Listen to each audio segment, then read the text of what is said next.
Hello students, आइए हम अब सेकंड केस देखते हैं कि जब भी कोई चार्ज पार्टिकल मैग्नेटिक फील्ड के परपेंडिकुलर ना इंटर करके मैग्नेटिक फील्ड से किसी एक्यूट एंगल पर इंटर करे तो उस केस में उसका पाथ कैसा होगा, उसकी ट्रेजेक्ट्री कैसी होगी, हम इसका डिस्कशन करेंगे।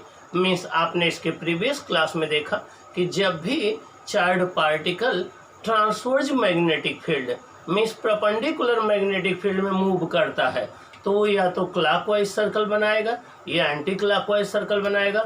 उसकी आपने रेडियस देखी, उसकी आपने काइनेटिक एनर्जी देखी, उसका आपने टाइम पीरियड देखा, उसकी आपने फ्रिक्वेंसी देखी, उसकी आपने एंगुलर फ्रिक्वेंसी देखी। ये ढेर सारा डिस्कशन आपने किया। अब हम देखेंगे कि कोई भी चार्ज पार्टिकल अगर मैग्नेटिक फील्ड से एक्यूट एंगल पर इंटर करता है, ना वो 90 डिग्री पर, ना 0 डिग्री पर और ना 180 डिग्री पर, तो उसके फिर वो कैसे पाथ को फॉलो करेगा, ठीक ना। आइए हम डिस्कस करते हैं। हेडिंग है motion of A charge in uniform magnetic field. किसमें? चार्ज की मोशन यूनिफॉर्म मैग्नेटिक फील्ड में एट एन एक्यूट एंगल। किस एंगल पर? एक्यूट एंगल पर। देखिए थीटा 0 से 90 के बीच में लाई कर रहा, इसीलिए इसको हम एक्यूट एंगल बोल रहे हैं। देखिए ये मैग्नेटिक फील्ड है, एक्स एक्सिस के लॉन्ग है। ये मैग्नेटिक फील्ड है, एक्स एक्सिस के लॉन्ग है, और ये वाई एक्सिस है। कोई चार्ज पार्टिकल जिसका चार्ज क्यू है, मास m है, कोई चार्ज पार्टिकल जिसका चार्ज क्यू है, मास m है, मैग्नेटिक फील्ड से थीटा एंगल पर v वेलोसिटी से इंटर करता है। मैग्नेटिक फील्ड से थीटा एंगल पर v वेलोसिटी से इंटर करता है। अब इस केस में हम वेलोसिटी के दो कंपोनेंट ले सकते हैं। एक parallel to the magnetic field जो हो जाएगा v parallel equal to v cos theta, और ये मैग्नेटिक फील्ड के पैरेलल होगा तो ये कांस्टेंट बना रहेगा, ये कांस्टेंट होगा। और इस वेलोसिटी से v cos थीटा वेलोसिटी से चार्ज पार्टिकल मैग्नेटिक फील्ड के अलॉन्ग चलेगा। मीन्स हम इस वेलोसिटी के टू कंपोनेंट कर सकते हैं।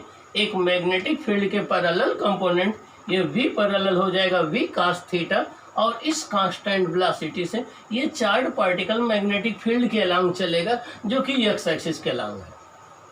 ओके, दूसरा कंपोनेंट है v sin theta. v sin theta perpendicular component है। क्या है? परपेंडिकुलर कंपोनेंट है। किसके? मैग्नेटिक फील्ड के परपेंडिकुलर है। किसके? मैग्नेटिक फील्ड के परपेंडिकुलर है। कौन? v sin theta. और इस v sin थीटा के कंपोनेंट की वजह से ये चार्ज पार्टिकल एक सर्कुलर पाथ पर चलेगा। इस v sin थीटा कंपोनेंट की वजह से ये चार्ज पार्टिकल मैग्नेटिक फील्ड के परपेंडिकुलर जो प्लेन होगा, इस केस में वो YZ प्लेन आएगा। क्या आएगा? YZ प्लेन आएगा। तो मैग्नेटिक फील्ड के परपेंडिकुलर प्लेन में v sin थीटा की वजह से वो एक सर्कुलर पाथ पर चलेगा। अब दो वेलोसिटी एक साथ एक्ट कर रही हैं, एक v cos थीटा, एक v sin थीटा, और दोनों मोशन साथ साथ हो रही हैं। v cos थीटा की वजह से मैग्नेटिक फील्ड के लॉन्ग चलेगा, और v sin थीटा की वजह से इस प्लेन के परपेंडिकुलर प्लेन में वो एक सर्कुलर पाथ में चलेगा। अब दोनों का कंबाइंड इफेक्ट अगर हम देखेंगे, मीन्स v cos थीटा की वजह से x एक्सिस के long motion, v sin theta की वजह से सर्कुलर पाथ की मोशन, तो दोनों का कंबाइंड इफेक्ट जो आएगा कि उस चार्ज पार्टिकल का पाथ ना तो स्ट्रेट लाइन रह जाएगा ना सर्कल रह जाएगा, वो एक हेलिक्स को फॉलो करेगा। देखिए ये एक हेलिक्स है, जैसा स्प्रिंग होती है, स्प्रिंग के शेप में वो चलेगा। ये एक हेलिकल पाथ में चलेगा। ये एक हेलिकल पाथ है। कैसा पाथ है? ये एक हेलिकल पाथ में चलेगा, एक हेलिकल पाथ में चलेगा, और इसके पाथ या ट्रेजेक्ट्री को हम हेलिक्स बोलेंगे। ये एक हेलिकल पाथ में चलेगा और इसके ट्रेजेक्ट्री को या पाथ को हम हेलिक्स बोलेंगे। क्या बोलेंगे? हेलिक्स बोलेंगे। क्या बोलेंगे? हेलिक्स बोलेंगे। तो जब भी कोई चार्ज पार्टिकल मैग्नेटिक फील्ड से एक्यूट एंगल पर इंटर करता है तो वो एक हेलिकल पाथ पर चलता है, उसका पाथ एक हेलिक्स होता है। अब आप देखिए ये जो सर्कुलर टर्न बन रहा है, इसकी रेडियस स्मॉल r हमने कंसीडर किया है। और देखिए एक सेंटर से दूसरे सेंटर के बीच की जो डिस्टेंस होती है, इसको हम पिच ऑफ द हेलिक्स बोलते हैं। क्या बोलते हैं? पिच ऑफ द हेलिक्स बोलते हैं। तो किन्हीं दो कॉन्सिक्यूटिव सेंटर के बीच की डिस्टेंस को हम पिच बोलते हैं। अगर मैग्नेटिक फील्ड यूनिफॉर्म है तो ये पिच सेम होगी, जितना इन दोनों सेंटर के बीच में होगी वही इसके बीच में होगी, वही इसके बीच में होगी, पिच यूनिफॉर्म बनी रहेगी अगर यूनिफॉर्म मैग्नेटिक फील्ड है तो। और ये जो सर्कुलर टर्न है, इन सभी सर्कुलर टर्न के सेंटर को अगर हम ज्वाइन कर दें तो हमें एक स्ट्रेट लाइन मिलेगी। इस स्ट्रेट लाइन को एक्सिस ऑफ द हेलिक्स बोलते हैं। क्या बोलते हैं? एक्सिस ऑफ द हेलिक्स बोलते हैं। तो सभी सर्कुलर टर्न के सेंटर को ज्वाइन करने वाली straight line axis of the helix कहलाती है, और सर्कुलर पाथ की रेडियस को रेडियस ऑफ द हेलिक्स बोलते हैं। और किन्हीं दो कॉन्सिक्यूटिव सेंटर के बीच की डिस्टेंस को हम पिच ऑफ द हेलिक्स बोलते हैं। ये पिच जो होगी वो बी कास थीटा की वजह से ट्रेवल की जाएगी। ये पी जो होगी पिच, ये बी कास थीटा कंपोनेंट की वजह से मूव की जाएगी। और ये जो सर्कुलर पाथ की रेडियस होगी ये बी साइन थीटा कंपोनेंट की वजह से होगी। आइए हम डिस्कस करते हैं। Step 1, let be consider a charge q of mass m moving with a velocity v। हमने कोई एक चार्ज क्यू ले लिया जिसका मास m है, जो v वेलोसिटी से मूव कर रहा है।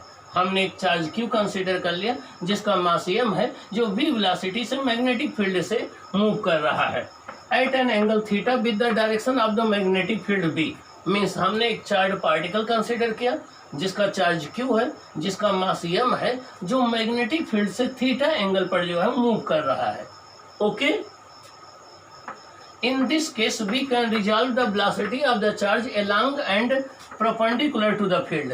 तो इस केस में हम चार्ज पार्टिकल की वेलोसिटी को टू डायरेक्शन में रिजॉल्व कर सकते हैं, एक along the magnetic field या parallel to the magnetic field v cos theta, एक perpendicular to the magnetic field v sin theta. Okay, along and perpendicular we find that the particle moves with constant velocity v cos theta along the field। Means ये जो v cos theta है, इस component की वजह से ये charge particle x axis के lung magnetic field के लंग मूव करेगा, और सेम उसी टाइम पर v sin थीटा की वजह से, देखिए second, also with the velocity it is also moving with the velocity v sin theta perpendicular to the field due to which it will describe a circle in a plane perpendicular to the field. कह रहे हैं कि जो आपका v sin theta perpendicular component है, इसकी वजह से चार्ज पार्टिकल एक सर्कल डिस्क्राइब करेगा, और वो सर्कल किस प्लेन में होगा? मैग्नेटिक फील्ड के परपेंडिकुलर प्लेन में होगा। तो मैग्नेटिक फील्ड का परपेंडिकुलर प्लेन YZ प्लेन में होगा, तो YZ प्लेन में होगा। ठीक ना, देखिए YZ plane, so that the combined effect of both the component of velocity charge will move along the helical path. और उसका इफेक्ट क्या होगा कि इस वेलोसिटी के दोनों कंपोनेंट का कंबाइंड इफेक्ट ये होगा कि वो चार्ज पार्टिकल एक हेलिकल पाथ पर मूव करेगा, and curve is called helix. और जो कर्व बनेगा इसको हेलिक्स कहते हैं। क्या कहते हैं? हेलिक्स कहते हैं। क्या कहते हैं? हेलिक्स कहते हैं। तो जब भी कोई चार्ज पार्टिकल मैग्नेटिक फील्ड के अलोंग चलता है तो वो स्ट्रेट लाइन में चलता है, मैग्नेटिक फील्ड के परपेंडिकुलर चलता है तो सर्कल में चलता है, मैग्नेटिक फील्ड से किसी एक्यूट एंगल पर चलता है तो हेलिकल पाथ में चलता है, helix. When a charged particle is projected uniform magnetic field, neither perpendicular nor parallel to the field, the trajectory of the charge is called helix। जब भी किसी चार्ज पार्टिकल को यूनिफॉर्म मैग्नेटिक फील्ड में हम इस तरीके से प्रोजेक्ट करें कि उसकी वेलोसिटी और मैग्नेटिक फील्ड के बीच में एंगल ना तो 0 डिग्री हो, ना 90 डिग्री हो, ना 180 डिग्री हो, तो उस केस में वो एक हेलिकल पाथ पर चलेगा। एक्सिस ऑफ द हेलिक्स क्या होती है? अभी मैंने डिफाइन किया था, it is the straight line along the external magnetic field. Magnetic field के डायरेक्शन में एक स्ट्रेट लाइन है which joins all the centres of the circular turns called the axis of the helix. Means जितने circular turn हैं उन सभी के centre को ज्वाइन कर दीजिए तो जो स्ट्रेट लाइन मिलेगी जो कि मैग्नेटिक फील्ड के अलग होगी उसे हम एक्सिस ऑफ द हेलिक्स बोलते हैं। क्या बोलते हैं? एक्सिस ऑफ द हेलिक्स बोलते हैं। अब आइए हम देखें कि रेडियस ऑफ सर्कुलर पाथ कैसे निकालेंगे, पिच कैसे निकालेंगे, हम इसका डिस्कशन देख लें। आइए कुछ हम और टर्म्स देखते हैं कि इस हेलिकल पाथ में और कौन कौन से टर्म्स आपको देखने को मिलेंगे। देखिए रेडियस ऑफ सर्कुलर पाथ, देखिए ये सर्कुलर पाथ है, ये जो सर्कुलर पाथ है इसकी रेडियस ये r, इसकी हमें इसका डिस्कशन करना है। और ये जो रेडियस होगी वो इस परपेंडिकुलर कंपोनेंट की वजह से होगी, क्योंकि ये जो चार्ज पार्टिकल सर्कल में मूव किया है वो इस कंपोनेंट की वजह से मूव किया है। तो देखिए अब जो मैग्नेटिक फोर्स होगा वही सेंटीपिटल फोर्स प्रोवाइड करेगा, मीन्स जो मैग्नेटिक फोर्स यहाँ एक्ट करेगा वही सेंटीपिटल फोर्स प्रोवाइड करेगा। सीपी मतलब क्या है? Centripetal force. या फिर मतलब क्या है? Magnetic force. मैग्नेटिक फोर्स होता है q v perpendicular B sine 90 equal to m B perpendicular square upon r. यहाँ से हो जाएगा r equal to m B perpendicular upon q B, तो हो जाएगा m B sine theta upon q B. R equal to हो जाएगा m B sine theta upon q B. तो आर के लिए रेस्पॉन्सिबल जो कंपोनेंट है वो वी साइन थीटा है। आइए हम टाइम पीरियड सर्कुलर मोशन का देखते हैं कितना आएगा। Time equal to the distance upon speed, तो 2 pi R upon v perpendicular, तो जाएगा 2 pi R upon v sine theta, तो जाएगा 2 pi upon v sine theta. R की वैल्यू होती है M B sine theta upon q B, R की value होती है M B upon q B, तो M B sine theta upon q B. तो ये आपका आ जाएगा T equal to 2 pi m upon q B. क्या 2 pi m upon q B? ये देखिए थीटा पर डिपेंड नहीं कर रहा है, ये थीटा पर डिपेंड नहीं कर रहा है। इसका मतलब ये हो गया कि मैग्नेटिक फील्ड में जब चार्ज पार्टिकल मूव करता है तो उसका time period angle of projection पर डिपेंड नहीं करता है। इसका मतलब जितना सर्कुलर मोशन के केस में ट्रांसवर्स मैग्नेटिक फील्ड में टाइम पीरियड होगा वही एक्यूट एंगल वाले में होगा। दस time period of circular motion does not depend upon angle of projection, means जो आपका टाइम पीरियड है मैग्नेटिक फील्ड में वो एंगल ऑफ प्रोजेक्शन पर डिपेंड नहीं करता है कि वो 90 डिग्री प्रोजेक्ट किया गया या एक्यूट एंगल प्रोजेक्ट किया गया, 0 डिग्री प्रोजेक्ट किया गया, 180 डिग्री प्रोजेक्ट किया गया, ठीक ना। Angle of projection with the field direction. If q m B are same, अगर क्यू एम बी अगर सेम हो जाए, देखिए क्यू एम और बी सेम हो जाए तो टाइम पीरियड सेम हो जाएगा। तो जितना हेलिकल केस में टाइम पीरियड आएगा वही सर्कुलर मोशन में आएगा। जब charge particle transverse magnetic field में मूव किया था तो जो सर्कल का टाइम पीरियड आएगा वही इस हेलिक्स के केस में आ जाएगा, टाइम पीरियड दोनों का सेम हो जाएगा। आइए हम पिच की बात करते हैं। पिच ऑफ द हेलिक्स किससे डिनोट करते हैं? पी से। किससे डिनोट करते हैं? पी से। तो देखिए ये लीनियर डिस्टेंस होती है किसकी डायरेक्शन में? मैग्नेटिक फील्ड की डायरेक्शन में। The linear distance travelled by the charge particle, charge particle के द्वारा ट्रेवल की गई लीनियर डिस्टेंस किसकी डायरेक्शन में? मैग्नेटिक फील्ड की डायरेक्शन में। किसकी डायरेक्शन में? मैग्नेटिक फील्ड की डायरेक्शन में। In one rotation along the external field direction. One rotation complete करने में जितनी लीनियर डिस्टेंस हो मैग्नेटिक फील्ड के अलोंग आगे बढ़ता है उसी को हम पिच बोलते हैं। It's called pitch of the helix. उससे क्या कहते हैं? पिच ऑफ द हेलिक्स बोलते हैं। क्या कहते हैं? पिच ऑफ द हेलिक्स कहते हैं। आइए देखें पिच कैसे निकालेंगे। पिच इक्वल टू हो जाएगा पैरेलल कंपोनेंट। पिच जो है वो इस कंपोनेंट की वजह से B parallel into T, B parallel है v cos theta into T और टी होता है 2 pi M upon q B. तो पिच आ जाएगा 2 pi M v cos theta upon q B, 2 pi M v cos theta upon q B, ये pitch आ जाएगा। हाँ एक बात यही आपको और इम्पोर्टेंट बता दें, अगर ये मैग्नेटिक फील्ड यूनिफॉर्म है तब तो पिच की लेंथ सेम रहेगी, जो पिच ये रहेगी वही ये रहेगी वही ये रहेगी।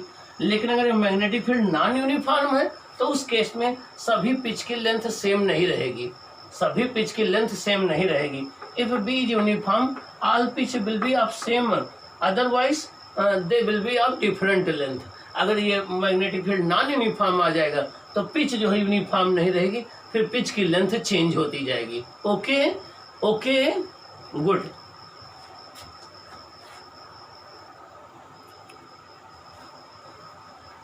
आइए अब हम लॉरेंज फोर्स डिस्कस कर लेते हैं कि लॉरेंज फोर्स क्या होता है, ये कब एक्ट करता है, इसका मैग्नीट्यूड क्या होता है। देखिए लॉरेंज फोर्स तभी एक्ट करता है जब इलेक्ट्रिक और मैग्नेटिक फील्ड दोनों प्रेजेंट हों साथ साथ और उसमें कोई चार्ज पार्टिकल मूव कर रहा हो।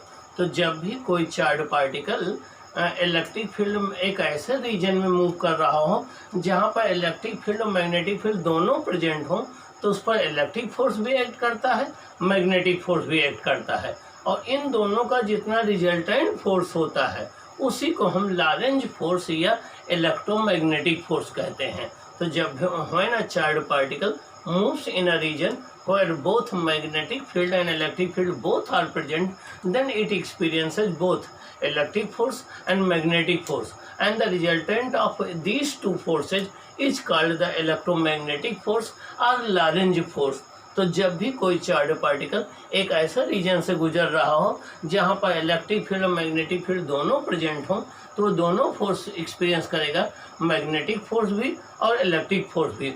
उनके रिजल्टेंट को हम जो है इलेक्ट्रोमैग्नेटिक फोर्स या लैरेंज फोर्स कहेंगे। आइए हम देखते हैं। When a charge is moving in a region, जब चार्ज एक ऐसे रीजन में मूव कर रहा हो where both electric field E and magnetic field B exists, जहाँ पर इलेक्ट्रिक और मैग्नेटिक फील्ड दोनों एग्जिस्ट कर रहे हैं, साइमल्टेनियसली एक ही साथ एग्जिस्ट कर रहे हों, then electric and magnetic force both acts on it, तब उस चार्ज पार्टिकल पर दोनों फोर्स एक्ट करते हैं, इलेक्ट्रिक फोर्स भी एक्ट करता है और मैग्नेटिक फोर्स भी एक्ट करता है। द रिजल्टेंट ऑफ दीज, इन दोनों का resultant, the resultant of these forces is called the electromagnetic force और लैरेंज फोर्स। इन दोनों का जो रिजल्टेंट फोर्स होता है उसी को हम लोग इलेक्ट्रोमैग्नेटिक फोर्स या लैरेंज फोर्स कहते हैं।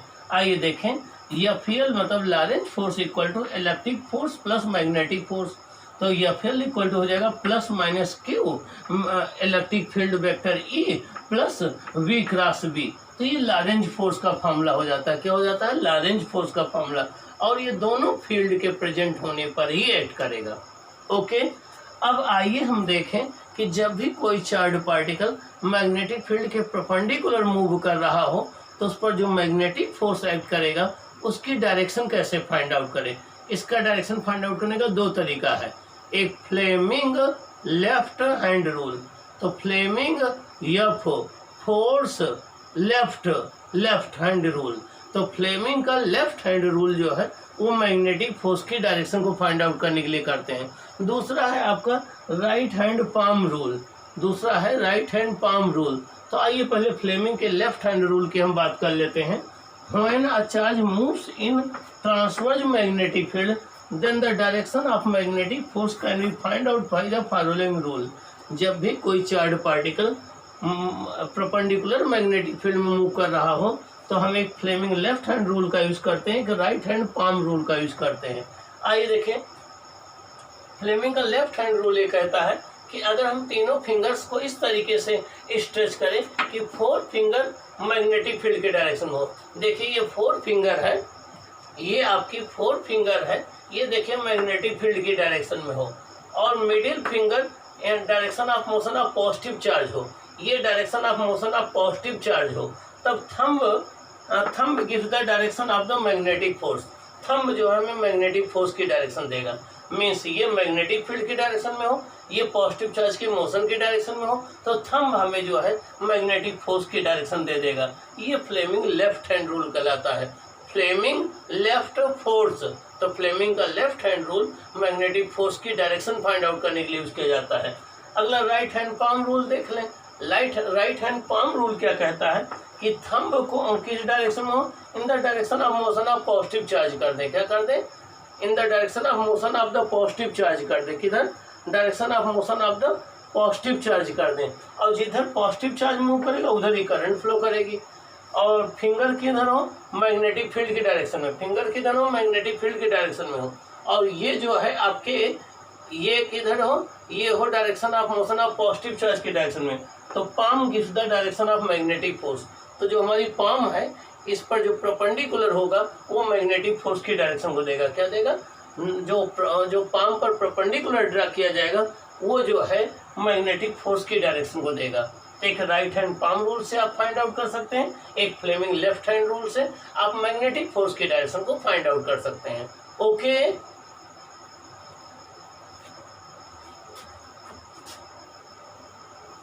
और एक बात यहाँ पर और आपको ध्यान देना है कि ये लैरेंज फोर्स